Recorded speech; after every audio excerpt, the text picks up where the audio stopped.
Hi all, and welcome to another episode of the Leading Safely podcast. It seems we still have a few more episodes on the importance of people, and today our topic is all about organisational accountability, something I'm a strong advocate for.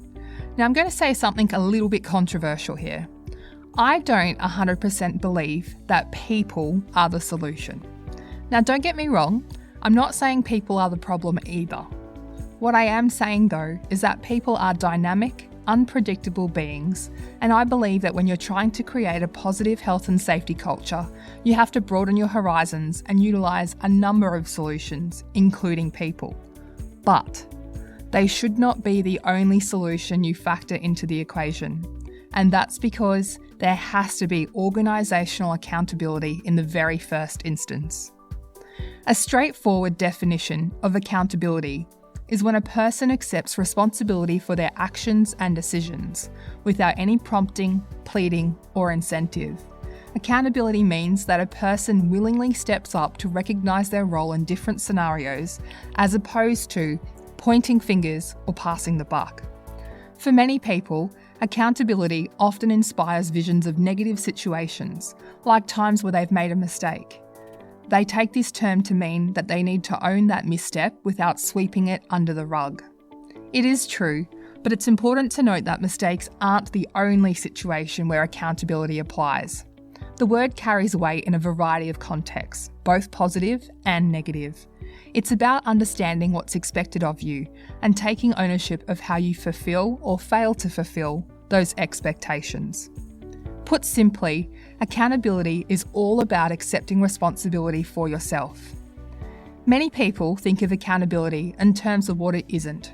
Trying to catch employees doing something wrong, or ratting out co-workers, or laying down a strict set of rules administered with a really petty approach. Rather than creating a proactive atmosphere of responsibility, this negative approach drives a reactive culture of management by rules. Accountability in the workplace is all about setting and holding people to a common expectation by clearly defining the company's mission, values, and goals. Employee accountability means holding all levels of employees, from the part-time or casual worker right up to the CEO and executive leadership team, responsible for accomplishing business goals. So why is organisational accountability important? First, it builds trust. When you hold all employees accountable for doing what they're supposed to do, it breeds trust amongst individuals and teams. It allows people to count on each other, whether that means meeting deadlines, fulfilling duties, or feeling comfortable enough to approach a co-worker or manager for help. While it can be hard for employees to ask for help, fostering this safe space to seek advice builds independence and trust, both of which strengthen teams. On the flip side, managers need to lead with transparency, communicate openly, and treat employees fairly using the guidance of policies and standards that apply to everyone. This too builds a trusting environment. Secondly, it improves performance. Fostering a culture of accountability increases efficiency and boosts productivity. When employees know who's responsible for what, it eliminates confusion and it saves time, allowing individuals to meet clearly defined expectations. But having clear accountabilities alone is not enough. You need to ensure that you also have a way to evaluate performance. Having specific and actionable feedback and evaluation mechanisms is key in measuring people's success in roles. Tying accountability to performance also means that you proactively pay attention to both process and results by correcting those subpar efforts and rewarding excellent performance. When employees do turn in poor work or fail to meet expectations, hold them accountable, educate them on expectations, and help them improve. It's just as important to recognise and reward employees who follow guidelines, act appropriately, and meet or exceed expectations. Clear expectations for everyone on the team, coupled with an understanding of accountability for their performance, are definitely the key ingredients to improving confidence, morale, and production within the team. It also helps to look at employee accountability at two sides of the same coin. It takes everyone to achieve organisational accountability, and it also belongs to everyone in the organisation.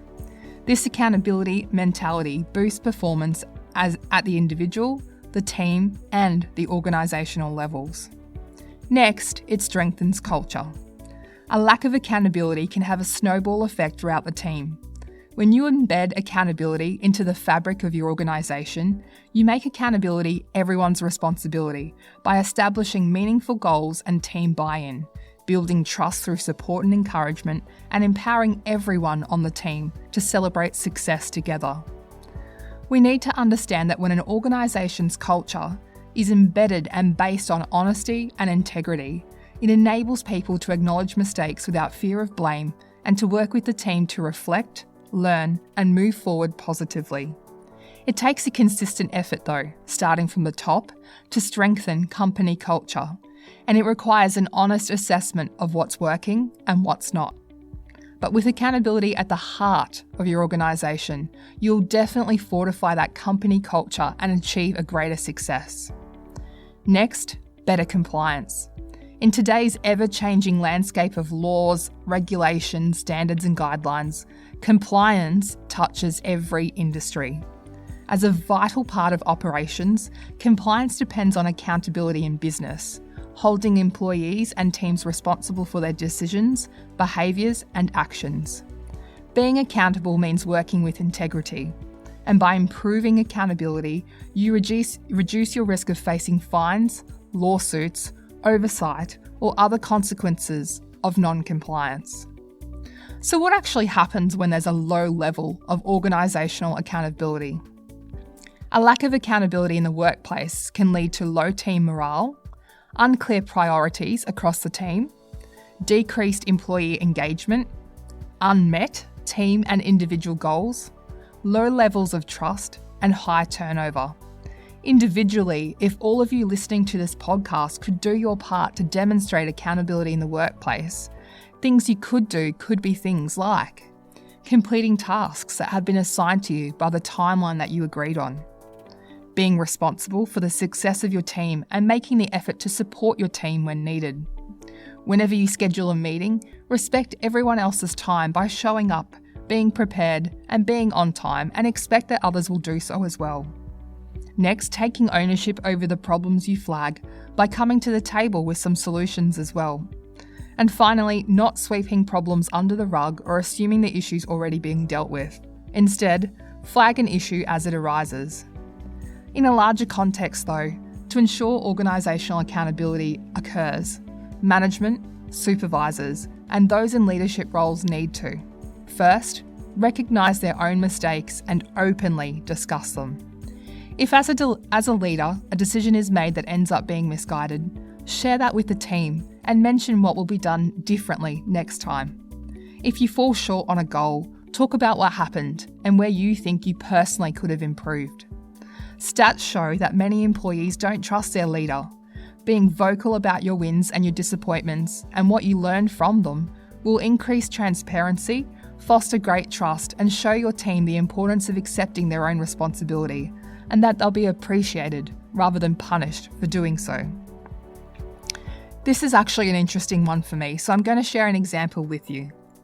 I worked for quite a large mining organisation, and whilst I was on site, there was a string of vehicle fires. Now, I say fire lightly, as for those of you who don't know, the word fire can change things in the mining industry from a notifiable perspective. So you'll hear people say rags or components of the engine were smouldering. However, there was no flame. Therefore, no fire.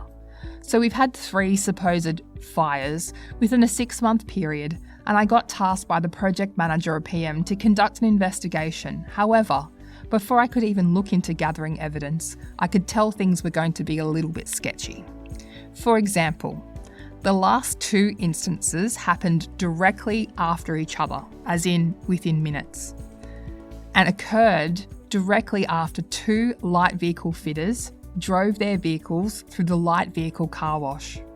The word on site regarding the incident was rags or something similar had been left in the engine compartment after a service and had supposedly started smouldering after interacting with some sort of chemical from the car wash. Instantly, when I heard this, I'm thinking it just doesn't sound right.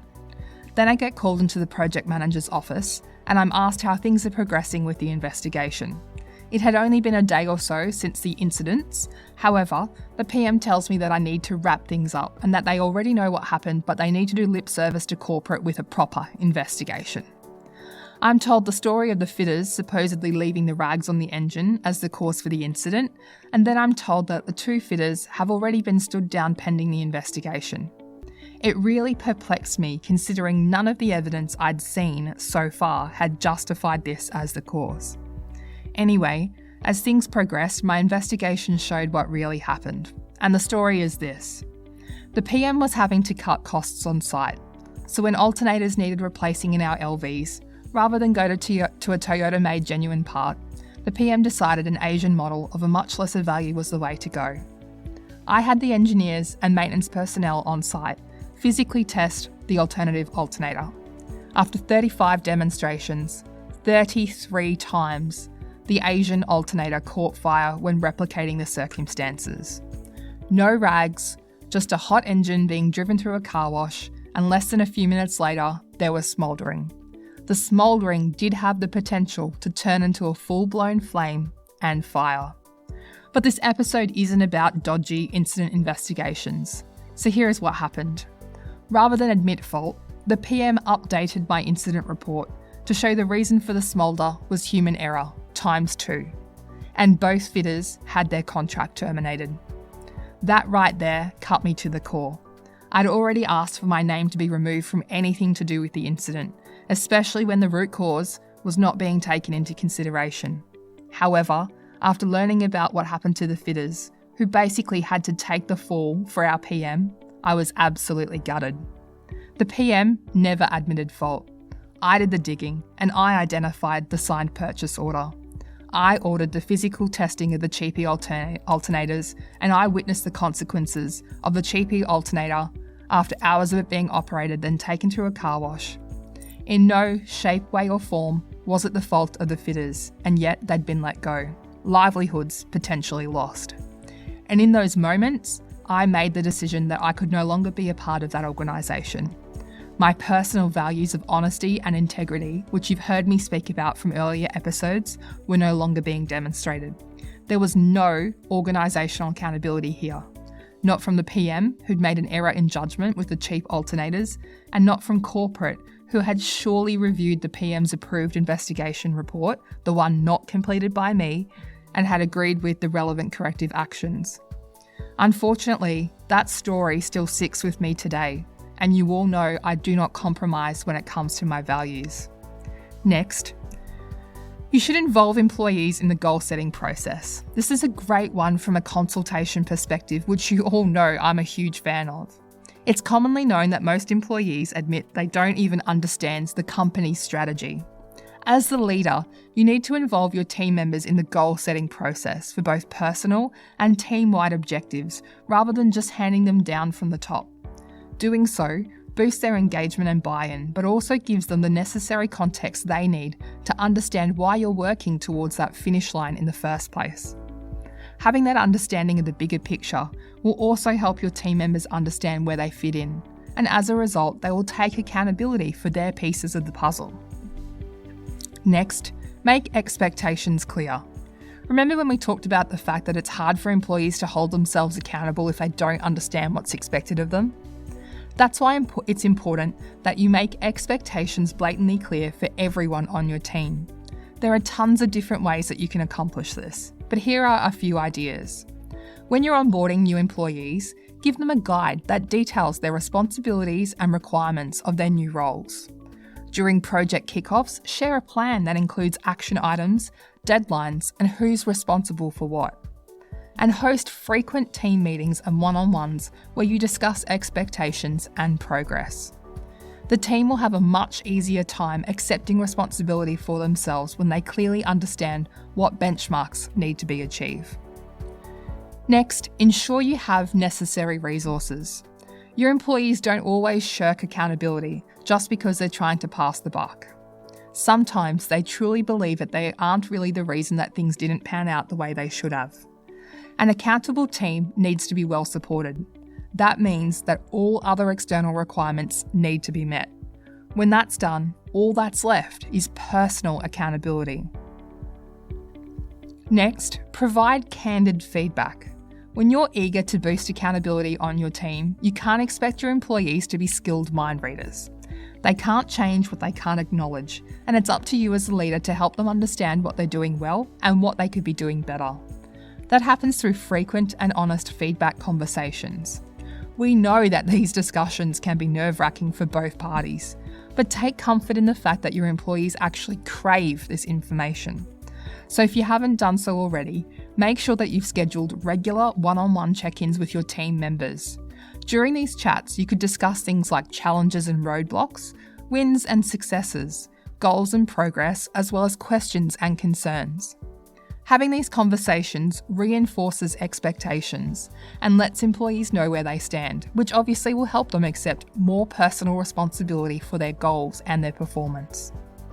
All in all, fostering a culture of accountability on your team will not only improve employee morale and productivity, but will also give your team the autonomy and sense of ownership they need to truly thrive. If you feel accountability is lacking on your team, it's time to make some changes for the better. So, this brings us to the close of another episode. Thanks again for listening in. If you have a story that's similar to mine, or anything that I've shared, or you just want to get in touch, please do so by emailing me at leadingsafely@outlook.com or message me directly via LinkedIn. Thanks again. Until next time, stay safe.